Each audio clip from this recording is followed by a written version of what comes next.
রাজ্য সরকার বন্যায় ক্ষতিগ্রস্তদের সাহায্যের হাত বাড়িয়ে দিয়ে দৃষ্টান্ত স্থাপন করেছে। শুধু তাই নয়, বন্যার পরবর্তী পরিস্থিতিতেও ক্ষতিগ্রস্তদের পাশে থাকবে সরকার। শনিবার প্রদেশ কার্যালয়ের সাংবাদিক সম্মেলনে কথা বলেন বিজেপির মুখ্য প্রবক্তা সুব্রত চক্রবর্তী। পাশাপাশি প্রধানমন্ত্রী এবং কেন্দ্রীয় স্বরাষ্ট্রমন্ত্রীকে কৃতজ্ঞতা জানান তিনি। সাংবাদিক সম্মেলনে দলের সাধারণ সম্পাদক অমিত রক্ষিত উপস্থিত ছিলেন।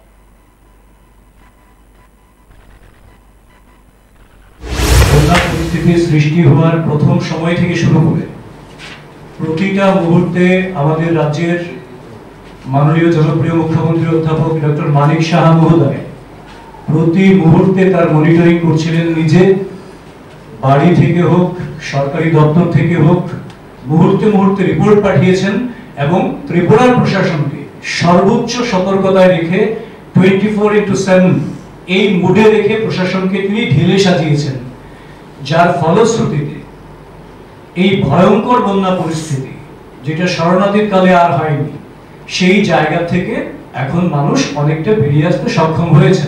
তো আমরা অবশ্যই রাজ্যবাসীর পক্ষ থেকে এবং ভারতীয় জনতা পার্টি ত্রিপুরা প্রদেশের পক্ষ থেকে মাননীয় মুখ্যমন্ত্রী মহোদয় সহ সমস্ত মন্ত্রী পরিষদ এবং সমস্ত অফিসিয়ালস যারা আপাতমস্তক এই সমস্ত বিষয়গুলিকে নিরীক্ষণ করে যথাযথ ব্যবস্থা গ্রহণ করে মানুষের দুর্ভোগ কমানোর জন্য সতত নিয়োজিত ছিলেন, তাদের সবাইকে, বিশেষ করে মাননীয় মুখ্যমন্ত্রীকে ওনার সুকৌশলী নেতৃত্বে যেভাবে এটাকে নিয়ন্ত্রণ করা গেছে তার জন্য আমরা আন্তরিকভাবে মাননীয় মুখ্যমন্ত্রীকে অভিনন্দন জানাই, ধন্যবাদ জানাই এবং কৃতজ্ঞতা জানাই।